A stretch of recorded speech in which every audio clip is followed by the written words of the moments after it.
شخصیت تھا. یہ کس قدر امیر اور بااثر شخص تھا اس کا اندازہ آپ 2-3 مثالوں سے لگا لیجیے. کہ لندن میں تھا، اسے شمالی لندن کا ایک گھر پسند آ گیا. اس نے وہیں کھڑے کھڑے یہ گھر 1 کروڑ پاؤنڈز میں خرید لیا. یہ پاکستانی روپے میں 1 ارب 40 کروڑ روپے بنتے ہیں. اس نے 2009 میں مونٹی کارلو میں اپنی 37ویں سالگرہ منائی. یہ دنیا کی مہنگی ترین سالگرہ تھی، جس میں روس کے المونیم ٹائکون اولیگ ٹیریپاسکا، سونے کی کانوں کے مالک پیٹر منک اور مناکو کے شہزادے البرٹ سمیت دنیا بھر کی مشہور شخصیات نے شرکت کی. یہ پینٹنگ خریدنے کا شوقین تھا. اس کے پاس اربوں ڈالر کے شاہپارے تھے اور یہ تمام شاہپارے اس کے محلات میں لگے تھے. اسے 2006 میں اسرائیلی اداکارہ اورلی بینسمین اچھی لگ گئی تو اس نے اس کے گرد دولت کے انبار لگا دیے. چنانچہ یہ اس کی گرل فرینڈ بن گئی اور یہ دنیا کی مہنگی ترین گرل فرینڈ تھی. برطانوی وزیر اعظم ٹونی بلیئر اسے اپنا ذاتی دوست کہتا تھا اور اس پر 10 ڈاؤننگ اسٹریٹ کے دروازے ہر وقت کھلے رہتے تھے. برطانوی شاہی خاندان نے اسے کئی بار بکنگم پیلس اور ونڈسر کاسل میں لنچ اور ڈنر دیے تھے. یہ لندن اور پیرس میں پلے بوائے کی زندگی گزارتا تھا اور اسے دنیا جہان کے قانون توڑ کر بہت خوشی ہوتی تھی. اس نے ایک بار پیرس کی شانزے-لیزے پر 120 کلومیٹر کی رفتار سے گاڑی چلا کر پوری یورپی دنیا کو حیران کر دیا اور پیرس کی سٹی حکومت کوشش کے باوجود اس کا چالان نہ کر سکی.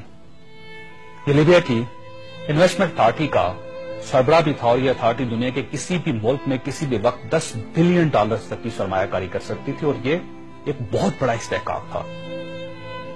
اس شخص کا نام ناظرین سیف الاسلام ہے اور یہ لیبیا کے سابق حکمران کرنل قذافی کا بیٹا ہے. سیف الاسلام کرنل قذافی کا وارث اور ولی عہد بھی تھا اور اسے دنیا کا اس کے بارے میں خیال تھا کہ یہ کرنل قذافی کے بعد لیبیا کا حکمران ہوگا. یہ اس قدر بااثر تھا کہ کرنل قذافی کو نیوکلیر پروگرام ترک کرنے پر بھی اسی نے قائل کیا تھا.